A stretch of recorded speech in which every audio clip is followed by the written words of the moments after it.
Have you ever wondered how to target your booty muscles without burning out your quads? Welcome back to LiveLeanTV. I'm Jessica Guthrow. So right now I'm following my 9-week BAB-X program, Build a Butt Extreme.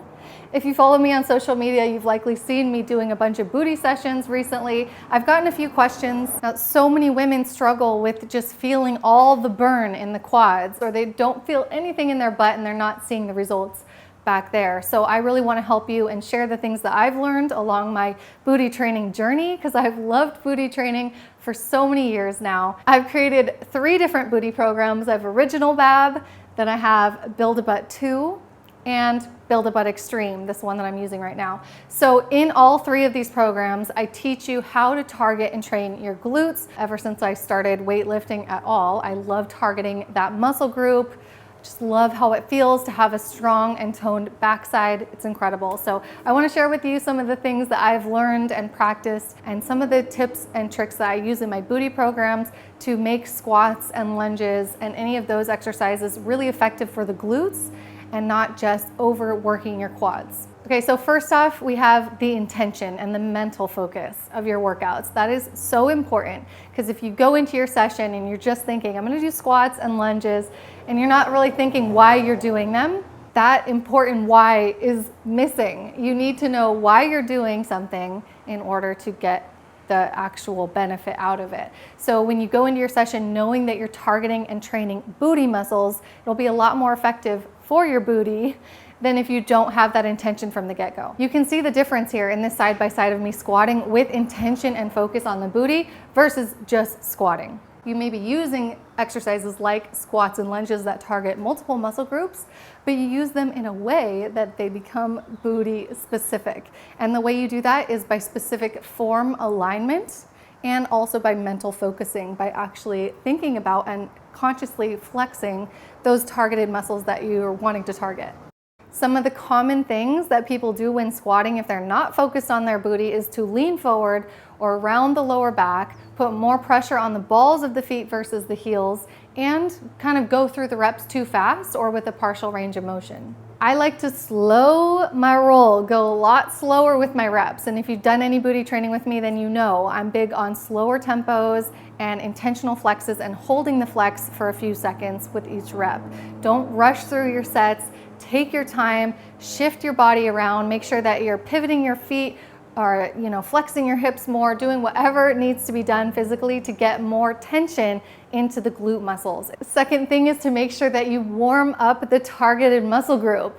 You don't want to just do a general warm up when you're specifically working your booty. You want to specifically warm up your booty. So you can do exercises like straight leg pulses, like side kick pulses, glute bridges. I love these froggy glute bridges because not only do you get that abduction benefit, which works your outer glutes, but also you press your heels together and you just really feel your whole backside just light up like crazy. They're awesome. I love donkey kicks. You can practice the exercises you're about to use and do them in a really slow, controlled manner where you're actually intentionally flexing your glutes. Really be focusing on that muscle. A lot of times I like to put my hand on it and make sure that it's actually flexing and the blood is pumping there, and also my mind to muscle connection is really strong. You want to feel the muscle that you're hoping to engage. Okay, so that alone will probably make a big difference in your workouts if you're really warming up that area first and then going into the workout with the right focus. Huge difference already. But if you're still struggling with your form in exercises like squats and lunges, here's a few things you can do. If you're struggling with your forward lean a lot and you can't get the weight into your heels and the weight's more on your toes, try this wall facing squat. This has been one of my favorites for years. Walk straight up to the wall, place your feet nice and wide, not too narrow, toes slightly out, pressure on your heels, hold your hands up like a goalpost and slowly slide down the wall without your face touching the wall. Try and go all the way down to a 90-degree bend. Make sure that your butt is out and not tucked under. So really flex your lower back so that your butt is out instead of straight down.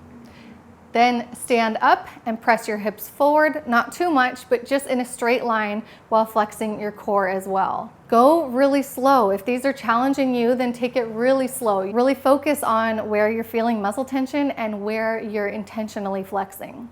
Okay, once you've got really good at those wall facing squats, it's time to step away from the wall and make sure that you can still stay vertical in your squats without the wall in front of you. Staying vertical is going to really help you place that tension where it needs to be by shifting the weight into your heels. The forward lean of your torso is what causes forward pressure into your quads. So you want to stay all in the back. If you notice you're really struggling with your pelvis position and you're having a hard time curving your lower back so that your glutes are out, you can try some mobility, just practicing that pelvic tilt, just by rounding in and pushing out, and really try to lengthen your hamstrings and lift your glutes, those sit bones pointing out, and then see if you can really control that hip crease. So it's going to take you a lot of practice, a lot of focus, a lot of intention, a lot of consciously choosing to flex your glutes in order to get this. If you want me to be your guide through this journey and do every single workout with you, check out my program BAB 2. That's what that one is for. I filmed every video in real time so that you could be reminded. I'd be talking about the flex and showing you proper form for every exercise as we do them together. That one is designed for home use. It's filmed in my living room, zero equipment used, but of course you can add equipment if you're more advanced and you want to take it to the next level. You can always increase the resistance of the exercises by adding weights or bands or whatever you like. If you found this video helpful, you know what to do. Slap that like on it for me. Really appreciate it so much. And leave me a comment down below if you have any questions about this. I'll be back to chat with you later. And let me know what you want to see in the next video. Give my booty training programs a try. I know that you will love them and you'll love the results. So I'll see you with the next video and keep living lean.